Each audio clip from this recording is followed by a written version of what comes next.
হুজুররা মেরাজকে আরেক রকম বলে, আমি আরেক রকম বলি। মেরাজকে হুজুররা একরকম বলে, আমি আরেক রকম বলি। জানি না আমার সাথে হুজুররা একমত হবে কি হবে না। দিনের চাকা ঘুরতেছিল, দিন যায় সপ্তাহ পার হইতেছিল, সপ্তাহ পার হয়ে মাস, মাস পার হয়ে বৎসর। হাঁটি হাঁটি পা পা শুরু হয়ে গেছে। তো আমেনা কোলে নিয়ে কাঁদতেছিল। সবাই জিজ্ঞাসা করতেছিল কাঁদিস কেন? তা বাচ্চা হাঁটতে শিখলে মা বাবা সবচেয়ে বেশি খুশি হয়। আমার কলিজার টুকরা হাঁটতে শিখছে, কিন্তু আব্দুল্লাহ নাই। বাপ যদি থাকতো তাহলে আঙ্গুল ধরে হাঁটার গতি বাড়াইতো, বাজারে নিয়ে যেত, রোডে ছাড়তো, মাঠে ছাড়তো, ঘাটে ছাড়তো, মানুষকে দেখাইতো আমার কলিজার টুকরা হাঁটতেছে। একদিন দৌড়াবে, একদিন আমার কাঁধে কাঁধ লাগাবে, একদিন আমার পক্ষ হয়ে লাঠি ধরবে। আজকে তো আব্দুল্লাহ নাই, কে গতি বাড়াবে? আমার মন বলে, তাখাইয়ুল বলে, কোরআনের আয়াত দেখলে আল্লাহ মনে হয় চলে আসছিলেন, আমেনা কাঁদিস না। আব্দুল্লাহ ঘুরাইলে আর কোথায় ঘুরাইতো? মক্কার অলি আর গলি দুটেই তো। মক্কায় বড় বড় মেলা, একটা ওকাজ আর মাজান্না। দূরে নিয়ে গেলে নানার বাড়ি মদিনা মুনাব্বারায়। আসতে দে ঘুরার সময়, আমি রব আয়সা বন্ধুকে ঘুরাইতে নিয়ে যাব। কোরআন মনে হয় এটাই বলে, হুয়াল্লাযী আসরা বিআবদিহি লাইলাম মিনাল মাসজিদিল হারাম। কোরআন মনে হয় আমাকে এটাই বুঝায়।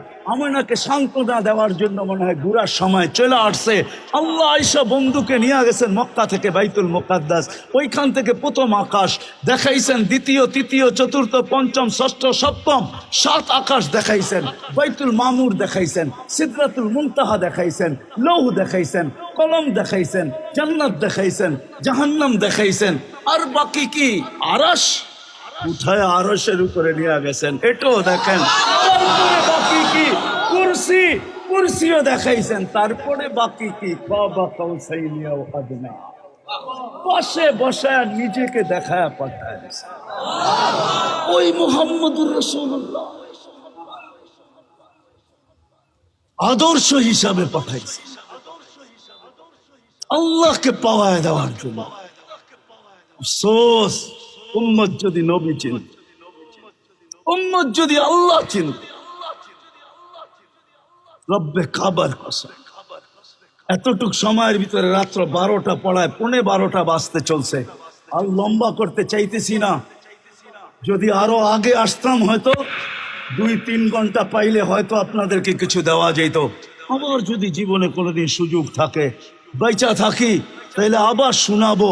কিন্তু আজকে তো এতটুক শোনাবো অবশ্যই, যে নবী মেরাজে যায় আমাদেরকে বলেন নাই, দুনিয়ার কোনো ক্ষেত্রে বলেন নাই, কোনো দোয়ায় বলেন নাই, কোনো সময় বলেন নাই, কোনো কদমে বলেন নাই। 24 ঘন্টা যার চোখে পানি থাকতো উম্মতের জন্য। মিকাইল জিজ্ঞাসা করছে, মা জালা আরা কাতাব কি, আপনাকে তো শুধু কাঁদতেই দেখি, কাঁদেন কেন? পানি তো কখনো শুকাইতে দেখি না। বলছে উম্মতের জন্য আমার কান্না, জিবরিল, উম্মতের জন্য। কিভাবে বললে যে রায়পুরের মানুষ বুঝবে আমি জানি না। মৃত্যু লগ্নে দুনিয়ার থেকে চলে যেতেছেন, যার 9টা ফ্যামিলি, এক ঘরেও কিছু ছিল না খাওয়ার। আম্মা জান আয়েশা রাদিয়াল্লাহু তাআলা আনহা বলতেছেন, খাওয়া তো দূরের কথা, বাতি জ্বালানোর মতো তেল ছিল না। যদি থাকতো তাইলে খিদা নিবারণের জন্য পান করে নিতাম, পান। 9 ফ্যামিলি, হাসান হোসাইন ক্ষুধার্ত, আলী ফাতেমা ক্ষুধার্ত। হাসান হুসাইন চিনেন না আপনারা? কে চিনেন? হ্যাঁ, কি চিনেন? শুধু নাতি দয়, তাই না? 2জন আয়েশা আল্লাহ রসুলকে বলতেছে, ছোট ছোট 5-6 বছরের বয়স, বলতেছে নানা জান আপনি উত্তম না আমরা 2 ভাই উত্তম? আল্লাহ রসুল সাদা সিধা জবাব দিছে, আমি উত্তম, আমি সৃষ্টির সর্দার, আমি উত্তম। 2 ভাই হাসতে হাসতে কুটা কুটা জিজ্ঞাসা করছে, হাসো কেন?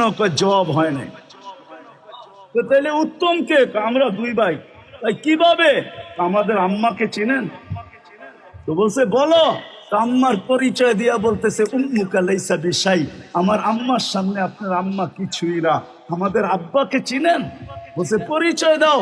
দিয়া বলছে, আমার আব্বার সামনে আপনার আব্বা আবুকা লাইসা বিশাই, আপনার আব্বা কিছু না। আমাদের নানা জানরা চিনেন? আমাদের নানা জানের সামনে আপনার নানার নামও মানুষ জানেন। আল্লাহর রাসূল দুজনকে উঠাইছেন, বুকে জড়াইছেন, চুমা দিতে দিতে গাল ভিজায় দিয়া বসে মাইনা নিলাম তোমরাই। ওই হাসান হোসাইন খুদার তো এদের জন্য চোখে পানি না। জিবরিল জিজ্ঞাসা করছে এখনো কাঁদেন ওয়ান্তা ইলা রফিকিল আলা, এখনো কাঁদেন কেন? আপনি তো আল্লাহর সান্নিধ্যে চলে যাবেন।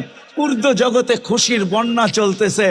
হাবিব ইয়াসিলুল হাবিব, বন্ধু একটু পরেই বন্ধুর কাছে চলে আসবে। খুশিতে উর্দু জগর হুল্লুর চলতেছে।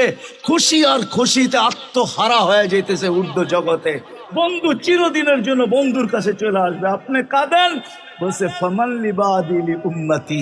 এক প্রশ্নের জবাব এখনো বাকি, আমার পরে আমার উম্মতকে কে দেই খারাপ? ও বাংলার মানুষ, এই জমিন উল্টায়া যাওয়া দরকার ছিল, উল্টায়া যাওয়া। আমি দেখাইতেছি যেই জমিনে সন্তানের হাতে বাবা টুকরা টুকরা হয়ে নিক্ষিপ্ত হয়, রব্বে কাবার কসম এটা উল্টায়া যাওয়া দরকার ছিল, কিন্তু উল্টাইতেছে না একটা কারণে, সেটা হলো মুহাম্মাদুর রাসূলুল্লাহ। আল্লাহ অঙ্গীকার করছে কোরআনে, বন্ধু আপনি থাকাকালীন আমি আপনার উম্মতকে সমূলে ধ্বংস করব না, নাইলে এই উম্মত ধ্বংস হয়ে যাওয়ার কথা ছিল। আপনার উম্মতকে আমি ধ্বংস করব না, আপনি উপস্থিত থাকাকালীন আমি আপনার উম্মতকে ধ্বংস করব না। আপনি বলবেন নবীজি উপস্থিত কোথায়? আমি বলবো উপস্থিত রওজায়ে আথারে এখনো হায়াতুন নবী, এখনো জিন্দা। ওইখানে যে সালাম দিলে শুনে জবাব দেয়, এখনো আমাদের ভিতরে আছে। নাইলে আপনি মদিনা মুনাব্বারায় যে সালাম দেন তো দেন কাকে?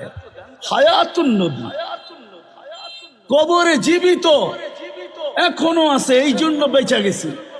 নাইলে সন্তানের হাতে মা বাবার জান, আর ওই জমিন থাকে একটা না ডজন না, মিডিয়ার কয়টা আসে আজ পর্যন্ত, কত মা বাবার জান গেছে এই দেশের মুসলমান সন্তানের হাতে।